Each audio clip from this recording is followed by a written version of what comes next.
భారతదేశ చరిత్రలో కొన్ని తేదీలు కేవలం క్యాలెండర్లో అంకెలు మాత్రమే కావు. అవి ఒక జాతి ఆత్మగౌరవానికి, ధైర్య సాహసాలకు, తిరుగులేని సంకల్పానికి సజీవ సాక్ష్యాలు. అలాంటి ఒక చారిత్రాత్మకమైన రోజే మే 11. సరిగ్గా 1998 మే 11న రాజస్థాన్ ఎడారిలో పోఖ్రాన్లో భూమి కంపించింది. ఆ ప్రకంపనలు కేవలం ఆ ఎడారి ఇసుకకే పరిమితం కాలేదు. యావత్ ప్రపంచ దేశాల రాజధానుల్లో, ముఖ్యంగా అగ్రరాజ్యాలైన అమెరికా, చైనాల గుండెల్లో సునామీ సృష్టించాయి. ఆ రోజు భారతదేశం తన అణుశక్తిని విజయవంతంగా పరీక్షించి ప్రపంచ అణ్వాయుధ దేశాల జాబితాలో సగర్వంగా చేరింది. ఈ చారిత్రక ఘట్టానికి నేటితో 28 ఏళ్లు పూర్తయిన సందర్భంగా ప్రధానమంత్రి నరేంద్ర మోదీ ఆనాటి పోఖ్రాన్ జ్ఞాపకాలను నెమరువేసుకున్నారు. అప్పటి ప్రపంచ దేశాల ఒత్తిళ్లు, అప్పటి భారత నాయకత్వం చూపిన తెగువ, ఆనాటి పరిస్థితుల నుంచి నేటి నవభారతదేశం ఒక అగ్రరాజ్యంగా ఎలా ఎదిగింది అన్న విషయాలపై ప్రధాని మోదీ దేశ ప్రజలకు ఒక ఉద్వేగభరితమైన సందేశాన్నందించారు.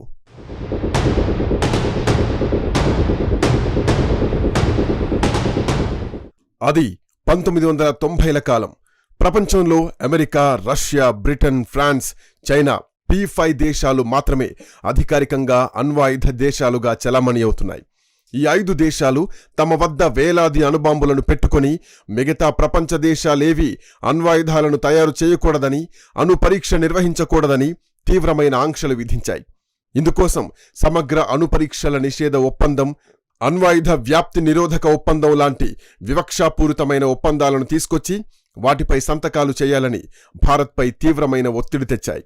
మేము మాత్రం అణుబాంబులు కలిగి ఉంటాం, మీరు మాత్రం తయారు చేయకూడదు అన్న అగ్రరాజ్యాల మొండి వైఖరిని భారత్ తీవ్రంగా వ్యతిరేకించింది.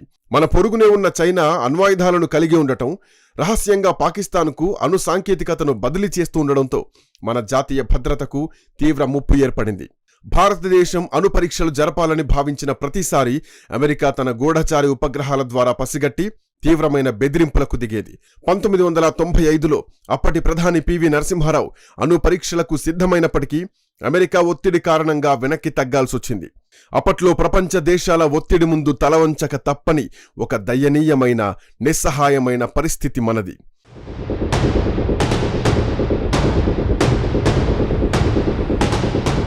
1998లో అటల్ బిహారీ వాజ్పేయి ప్రధానమంత్రిగా బాధ్యతలు చేపట్టారు. ఆయన పదవిలోకి రాగానే దేశ భద్రత విషయంలో ఒక కఠినమైన నిర్ణయం తీసుకున్నారు. ప్రపంచ దేశాలు ఎన్ని ఆంక్షలు విధించినా సరే భారత్ అణు పరీక్షలు జరిపి తీరాల్సిందేనని శాస్త్రవేత్తలకు గ్రీన్ సిగ్నల్ ఇచ్చారు. ఆపరేషన్ శక్తి పేరుతో అత్యంత రహస్యంగా ఈ మిషన్ ప్రారంభమైంది. Doctor APJ Abdul Kalam, doctor R Chidambaram లాంటి గొప్ప శాస్త్రవేత్తలు భారత్ సైన్యంలోని ఇంజనీరింగ్ విభాగంతో కలిసి రాజస్థాన్లోని పోఖ్రాన్కు చేరుకున్నారు.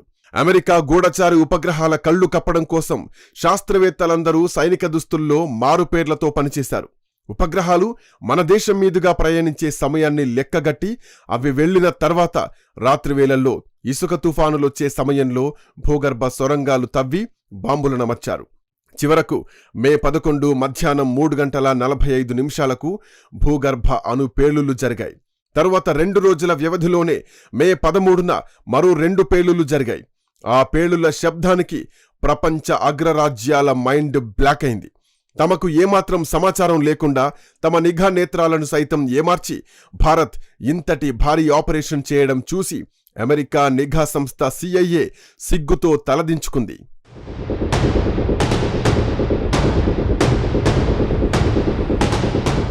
పోఖ్రాన్లో మనం అణు పరీక్షలు విజయవంతంగా పూర్తి చేయగానే ప్రపంచ దేశాలు భారత్పై కన్నెర్రజేశాయి. అమెరికా అధ్యక్షుడు బిల్ క్లింటన్ వెంటనే భారత్పై కఠినమైన ఆర్థిక, సైనిక, సాంకేతిక ఆంక్షలు విధించారు. అమెరికాతో పాటు జపాన్, యూరోపియన్ దేశాలు సైతం భారత్కిచ్చే ఆర్థిక సహాయాన్ని నిలిపివేశాయి. విదేశీ పెట్టుబడులు ఆగిపోయాయి. ఏ దేశమూ మనకు సాంకేతిక పరిజ్ఞానాన్ని, ఆయుధాలను ఇవ్వకూడదని తీర్మానించాయి. అప్పటికి మన ఆర్థిక వ్యవస్థ అంత బలంగా లేదు. మన దగ్గరున్న విదేశీ మారక ద్రవ్యం చాలా తక్కువ. ఆంక్షల వల్ల దేశం ఆర్థికంగా కుప్పకూలిపోతుందని ప్రపంచం భావించింది. కానీ వాజ్పేయి నాయకత్వంలో భారతీయులు ఏ మాత్రం భయపడలేదు. భారతదేశం ఇప్పుడు ఒక అణ్వాయుధ దేశం. మా దేశ భద్రత కోసం ఎవరి బెదిరింపులకు భయపడే ప్రసక్తే లేదు అని వాజ్పేయి పార్లమెంట్లో గర్జించారు. ప్రవాస భారతీయుల కోసం దేశం వందలాది కోట్ల రూపాయలు విదేశీ మారక ద్రవ్యాన్ని పంపించి దేశ ఆర్థిక వ్యవస్థను కాపాడారు. ఎన్నో ఏళ్లపాటు ఆంక్షల మధ్యనే భారత్ నెట్టుకు రావాల్సొచ్చింది.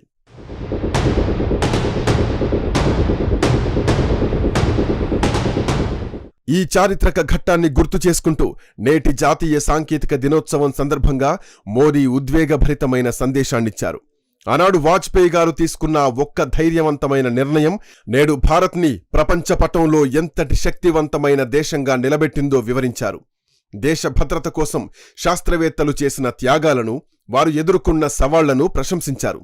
ఆనాడు అగ్రరాజ్యాల ఒత్తిడిని ధిక్కరించి మనం నిలబడ్డాం కాబట్టే నేడు ఏ దేశమూ మన వైపు కన్నెత్తి చూసే సాహసం చేయడం లేదని ఆయన స్పష్టం చేశారు. కేవలం ఆయుధాల విషయంలోనే కాదు, అంతరిక్షం, cyber, artificial intelligence, defence manufacturing రంగాల్లో నేడు భారతదేశం అనుసరిస్తున్న ఆత్మనిర్భర్ భారత్ విధానానికి ఆనాటి ఆపరేషన్ శక్తి ఒక బలమైన పునాదిగా మారిందని మోదీ అన్నారు. సాంకేతికత అనేది కేవలం ఆధిపత్యం కోసం కాదు, ప్రజల ప్రగతి కోసం అని నమ్మే దేశం మనదని, కానీ అదే సమయంలో మన ఆత్మగౌరవాన్ని దెబ్బతీయాలని చూస్తే మన సాంకేతికత శత్రువులకు సింహస్వప్నంగా మారుతుందని ఆయన స్పష్టంగా సందేశం ఇచ్చారు.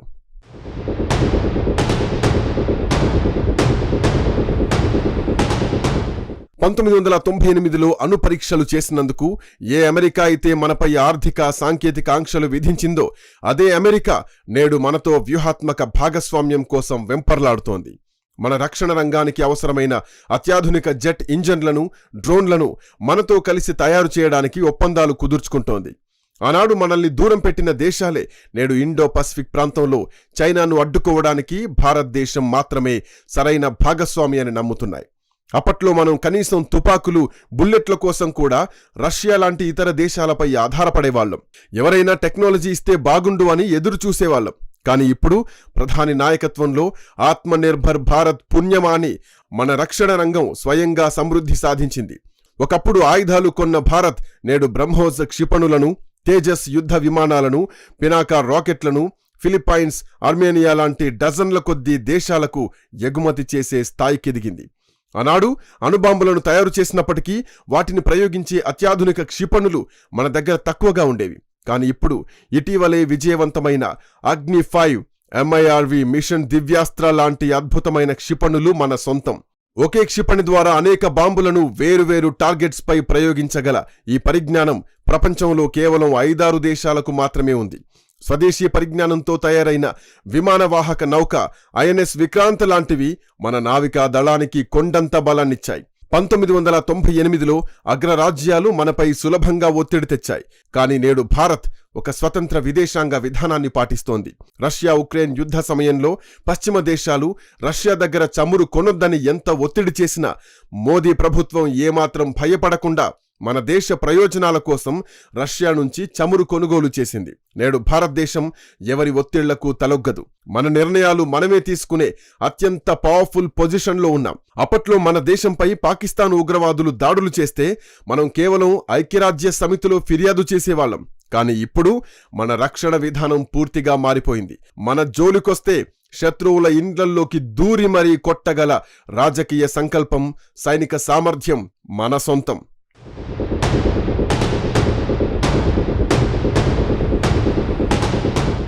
1998 నాటి పోఖ్రాన్ పరీక్షలు భారతదేశానికి కేవలం అణు సామర్థ్యాన్ని మాత్రమే ఇవ్వలేదు, 100 ఏళ్ల బానిసత్వపు మనస్తత్వం నుంచి దేశాన్ని మేలుకొల్పి ఒక ప్రపంచ శక్తిగా ఎదగాలన్న ఆత్మవిశ్వాసాన్ని నూరిపోశాయి. ఆనాడు వాజ్పేయి నాయకత్వంలో పడిన బలమైన పునాది మీద నేడు నరేంద్ర మోదీ నాయకత్వంలో ఒక అద్భుతమైన తిరుగులేని నవభారతం నిర్మితమైంది. ఒకప్పుడు భయం గుప్పిట్లో బతికిన దేశం నేడు ప్రపంచానికి ఆశా కిరణంగా, విశ్వమిత్రుడిగా, అదే సమయంలో ఎవరైనా కన్నెత్తి చూస్తే కళ్ళు పీకేసే అంతటి కమాండింగ్ సూపర్ పవర్గా భారత్ రూపాంతరం చెందింది. ఈ అద్భుతమైన ప్రయాణం పోఖ్రాన్ ఇసుక తిన్నెల సాక్షిగా 140 కోట్ల మంది భారతీయులు గర్వంగా జరుపుకోవాల్సిన పండగ. మన దేశ భద్రతను అజేయంగా మార్చిన ఆనాటి ఈనాటి శాస్త్రవేత్తలకు, సైనికులకు, దార్శనిక నాయకులకు యావత్ దేశం సెల్యూట్ చేస్తోంది. జై హింద్, భారత్ మాతాకి జై.